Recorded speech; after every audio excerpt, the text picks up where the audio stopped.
दोस्तों IAS officer बनने के लिए सारे बच्चों में होड़ लगी हुई है और वहाँ जहाँ पर उनका इंटरव्यू होना है वहीं पर एक लेडीज जज होती है, उसी का आने का इंतजार रहता है।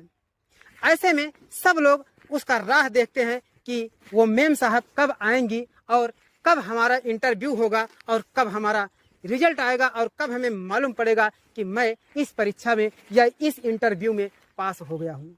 दोस्तों उसके बाद में वहाँ पर जैसे ही ये लोग इंतजार करते करते थक जाते हैं, तभी एक बहुत ही छोटी सी 4 व्हीलर और उसमें बॉडीगार्ड के साथ में एक लेडीज निकलती है कि सब उसके बगल में सारे होमगार्ड जो कि उसकी सुरक्षा के लिए रखे गए होते हैं। ऐसे में सबके कंधे पर बंदूक टंगी हुई होती है।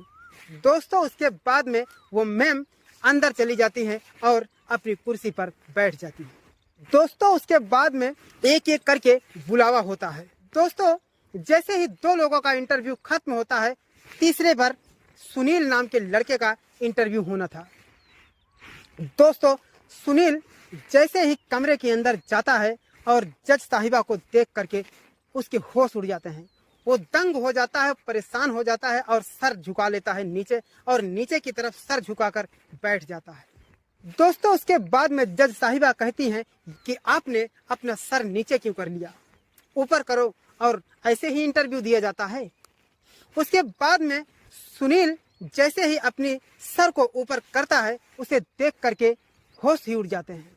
उसके बाद में सुनील नजरअंदाज करते हुए वहां से बाहर आ जाता है।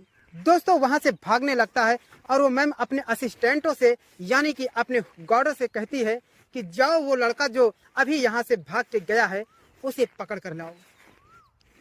लोगों से कहते हैं। उसके बाद में सब लोग वहां पर जाते हैं और उस लड़के को कहते हैं कि यार ऐसी क्या खास बात है, चलो मैम तुम्हें बहुत ही इमरजेंसी में बुलाई है, किसी को इस तरह से बुलाई नहीं और तुम्हें इस तरह से वहां पर बुला रही है, चलो तुम। उसके बाद में ये कहता है कि मेरी हिम्मत नहीं पड़ रही है उनके सामने मैं इंटरव्यू दे सकूं। दोस्तों लाख कहने पर सुनील तैयार नहीं होता है। उसके बाद में सब लोग परेशान हो जाते हैं। जितने भी वहां पर इंटरव्यू देने गए होते हैं वो कहते हैं कि अरे यार ऐसी क्या बात हो गई कि जो तुम जज साहिबा के पास नहीं जा रहे हो। अभी इसके पहले तो तुम बहुत इंतजार कर रहे थे, बड़ी बड़ी सपनों को अपने दिखा रहे थे, लेकिन जब ये सपना पूरा होने का समय आया और इंटरव्यू देने का वक्त आया तो तुम उनके पास ही नहीं जा रहे हो। तो दोस्तों आइए जानते हैं पूरा मामला क्या है। क्यों सुनील मैम के पास में नहीं जाना चाहता है, क्यों सुनील मैम के चेहरे को देखकर भौचक्का हो जाता है, क्यों मैम को देखकर वह उस कमरे से भागकर बाहर आ जाता है। दोस्तों कहानी बहुत ही दिलचस्प होने वाली है, बहुत ही रोमांचक है। आइए जानते हैं इस कहानी को, लेकिन इस कहानी को पूरा जानने से पहले हमारे इस चैनल को सब्सक्राइब कर दीजिए और वीडियो को लाइक कर दीजिए, जिससे हमारे वीडियो का नोटिफिकेशन आपके मोबाइल पर आसानी से मिलता रहे। और सागर के वीडियो पर एक कमेंट कर दीजिए, जिससे हमारा हौसला बढ़ता रहे।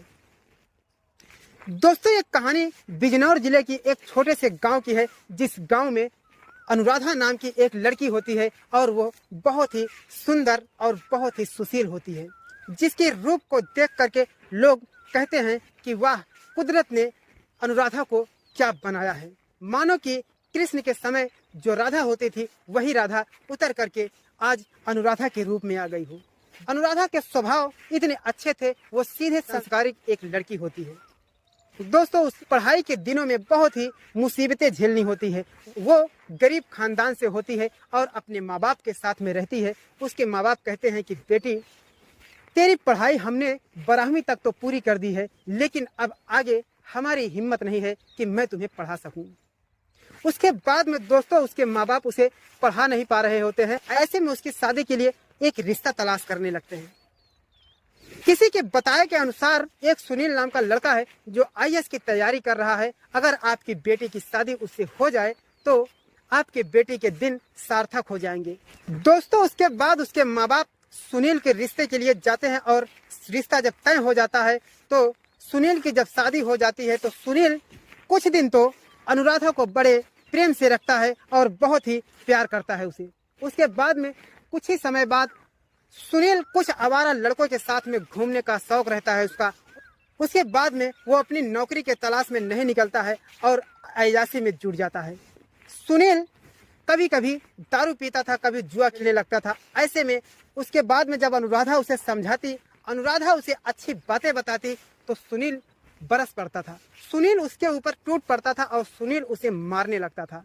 सुनील उसकी कोई बातों को नहीं मानता था और कहता है कि अब बीवी मुझे समझाएगी कि मुझे क्या करना होगा। दोस्तों, सुनील कोई बात उसकी नहीं मानता था, कोई बात उसकी सुनता नहीं था। दोस्तों, ऐसे में 2-3 साल बीत जाते हैं। उसके बाद में सुनील और भी बिगड़ता चला जाता है।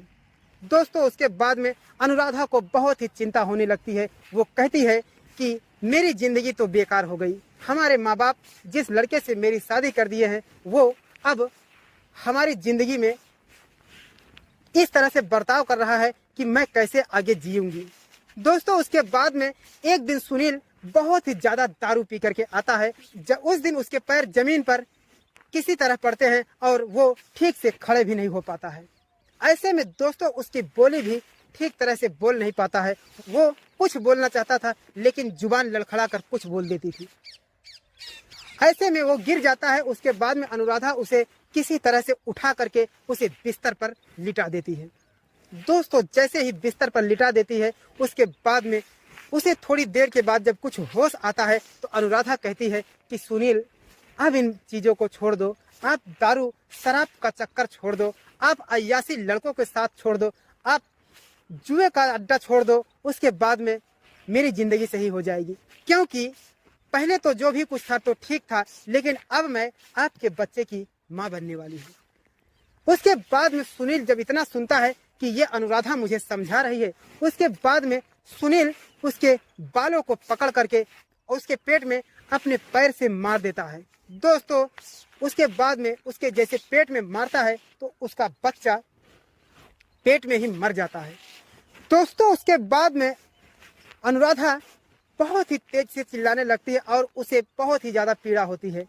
उसके बाद में इसकी रोने की आवाज सुनकर पास पड़ोस के लोग इकट्ठा हो जाते हैं और कहते हैं कि बताओ, ये सुनील इस बेचारी को पेट में मार दिया, जो कि इसकी माँ बनने वाली थी।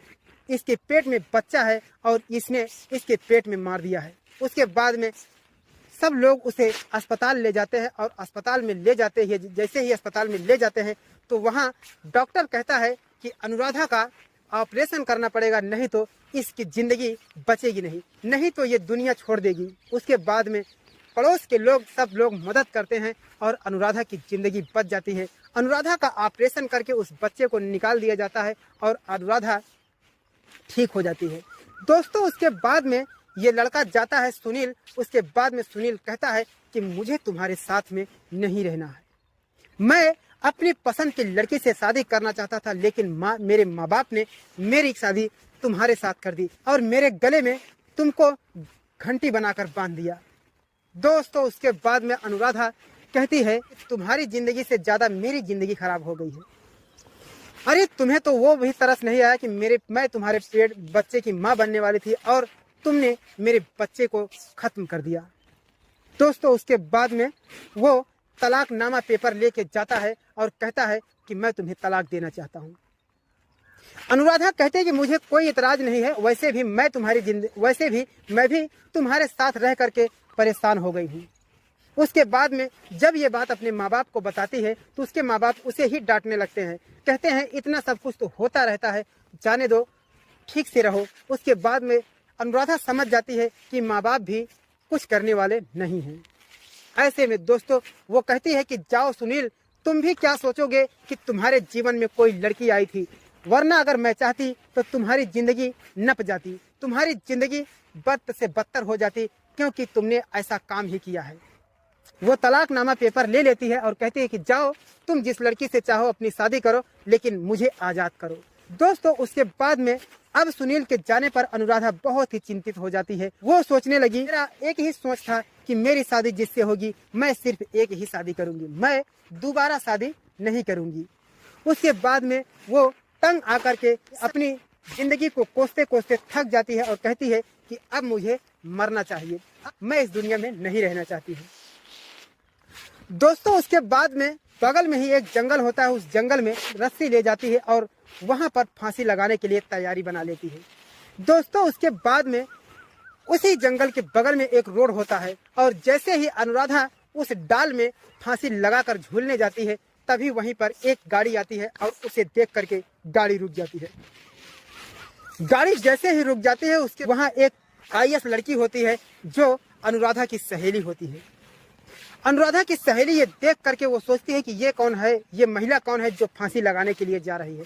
उसके बाद में जल्दी से गाड़ी का फाटक खोलती है और तुरंत उसे लटकते लटकते बचा लेती है। और अनुराधा जब होश में आती है तो उसे अनुराधा देखती है और कहती है कि अंशिका तुम यहाँ कैसे। उसके बाद में अंशिका कहती है कि अनुराधा ये तुम हो, मैं सोच नहीं सकती। जिसको देख करके गांव के लोग कहते थे कि बहुत ही अच्छी लड़की है, पढ़ाई लिखाई बहुत ही अच्छी है, आगे चलकर बहुत ही नाम करेगी। जो तुम्हारा सपना था उस सपनों को क्या होगा जो तुम खुदकुशी करने के लिए आई हो। तुम ही कहती थी कि मैं जीवन में आईएएस बनूंगी। उसके बाद में वो सारा मामला बताती है। फिर उसके बाद में ये अंशिका कहती है कि बैठो मेरी गाड़ी में, लेकिन ये कहती है कि नहीं नहीं सहेली, मुझे मरने दो, मेरा जीना बेकार है।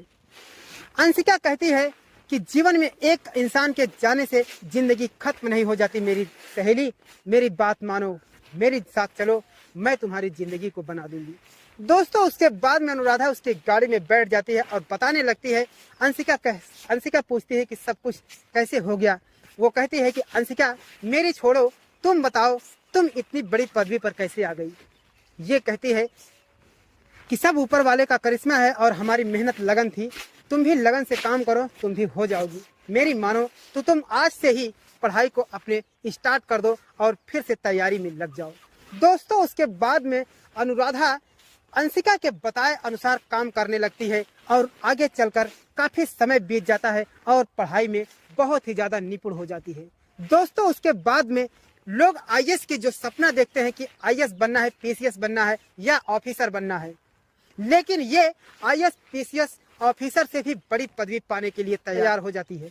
अंशिका अपनी एक कंपनी के मालिक से कहती है कि इनका ज्वाइनिंग ऐसी जगह पर कराओ जो कि आईएएस बनाने वालों की जज हो जाए। दोस्तों अनुराधा की तैयारी जोरों में थी। उसके बाद में अनुराधा आईएएस बनने वालों के जज के लिए सेलेक्ट की जाती है।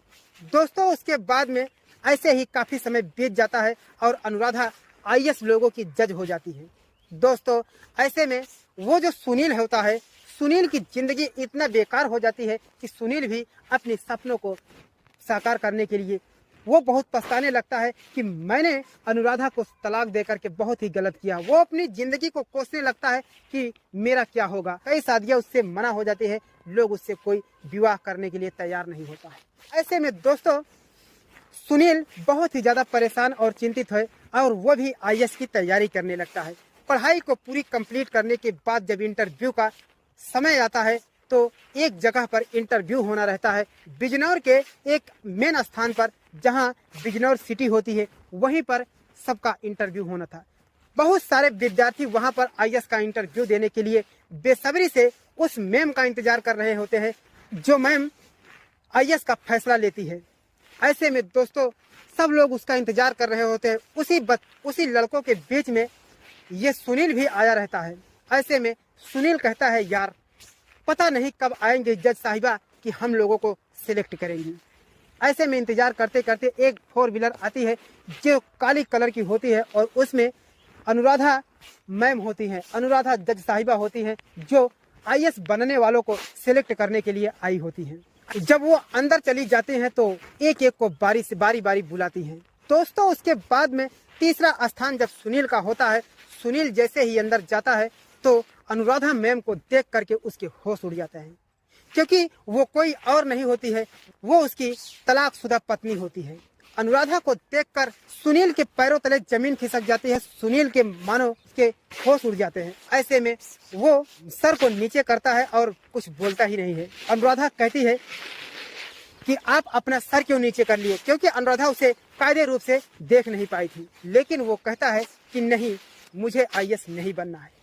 ऐसे में वो कहते हैं कि जरा सर को ऊपर करो, मैं देखना चाहती हूँ तुम्हें कि तुम मुझसे डर क्यों रहे हो। उसके बाद में जैसे ही सुनील सर को ऊपर करता है, अनुराधा मैम अनुराधा जज साहिबा जो होती हैं, जो उसकी पूर्व पत्नी होती है, जो तलाकशुदा पत्नी होती है, वो उन्हें देख करके दंग हो जाती है। वो सोचती है कि इसका क्या हाल हो गया है। वो सोचती है कि ये सुनील है, मुझे विश्वास ही नहीं हो रहा है। आज अनुराधा मैम ने ऐसा कारनामा किया है कि उसके पति सुनील को उसके कदमों में झुकना पड़ा। लेकिन सुनील वहां से दौड़कर भाग जाता है, बाहर आता है और कहता है मुझे आईएएस की तैयारी नहीं करना है, मुझे आईएएस नहीं बनना है। ऐसे में दोस्तों अनुराधा के जो बॉडीगार्ड होते हैं वो उन्हें भेजती है, कहती है कि जाओ उस लड़के को पकड़ करके लाओ। और वो गार्ड लोग जाते हैं, कहते हैं कि अरे भाई तुझे क्या हो गया है। ऐसा कोई शख्स नहीं था आज तक जो अनुराधा मैम उसे अपनी मर्जी से बुलाई हो। तुझे तो अपनी मर्जी से बुला रही है, तुम क्यों नहीं अंदर जा रहे हो। उसके बाद में ये रोता है, कहता है मेरी हिम्मत नहीं हो रही है कि अनुराधा मैम के पास जा सकूं। दोस्तों जब उसे उठा करके ले जाते हैं तो ये सुनील अनुराधा के पैरों पर गिर जाता है। लेकिन अनुराधा कहती है मेरे पैर को छोड़ो, पहले तुम अपनी जगह पर बैठो और पैरों पर गिरने की कोई जरूरत नहीं है। दोस्तों अनुराधा कहती है कि बताओ आपका क्या नाम है। सुनील कहता है कि वाह, जैसे तुझे मेरा नाम ही नहीं मालूम है। वो कहती है कि मुझे सब पता है, लेकिन मेरा काम है कि मैं सबका नाम एड्रेस पूछती हूँ। वो कहता है कि मेरा नाम सुनील है, क्या तुम्हें पता नहीं है, मैं पहले तुम्हारा पति हुआ करता था। वो कहती है कि मुझे सब पता है, तुमने मेरे साथ क्या क्या किया है, मेरी जिंदगी में क्या क्या किया है, सब पता है। उसके बाद में वो पैर फिर पकड़ने लगता है तो अनुराधा कहती है कि पैर छोड़ो। लेकिन उसके बाद में सारे गार्ड लोगों को वहां से हटा देती हैं। अनुराधा उससे बातचीत करने लगती है, लेकिन कहती है कि कभी किसी से ये मत कहना कि ये हमारी कभी पत्नी हुआ करती थी। दोस्तों उसके बाद में सुनील रोने लगता है और रो रो करके उससे कहता है कि अनुराधा मैम मुझसे बहुत ही बड़ी गलती हो गई है, मैं अब तुम्हारे काबिल तो नहीं हूँ, लेकिन मैं अब दुनिया में जीने के भी काबिल नहीं हूँ। दोस्तों वो कहता है कि मैं इंटरव्यू में पास तो हो गया हूँ, लेकिन मैं अपनी ज़िंदगी से फेल हो गया हूँ, मुझे मरना है। उसके बाद में वहाँ से निकलकर वो सोचता है कि खुदकुशी कर लूँगा। लेकिन अनुराधा मैम फिर उसे पकड़ कर लाती हैं और कहती हैं कि कभी ऐसा सोचना मत, जिंदगी बहुत ही अनमोल होती है। दोस्तों उसके बाद में अनुराधा की भी आंखों से आंसू छलक जाते हैं और कहती है कि चलो मैंने भी अभी तक शादी नहीं की थी, लेकिन तुम देर आए दुरुस्त आए, कम से कम तुम सुधर तो गए, तुम जीवन में अच्छे व्यक्ति बनने के लिए तो सोचा। उसके बाद में कहती है कि मैं तुमसे फिर से तुम्हारे साथ रहने के लिए तैयार हूँ। उसके बाद में दोस्तों सुनील उसके बाद में आईएएस बन जाता है और अनुराधा जज बन जाती है। अनुराधा तो जज बनी ही हुई है और सुनील भी आईएएस बन जाता है। दोस्तों ऐसे में अनुराधा मैम सुनील को फिर से अपना लेती हैं। तो दोस्तों ये थी मेरी आज की कहानी कैसी लगी दोस्तों जरूर बताना। तब तक के लिए मिलते हैं किसी नेक्स्ट वीडियो में, तब तक के लिए सागर को दीजिए इजाजत। नमस्कार।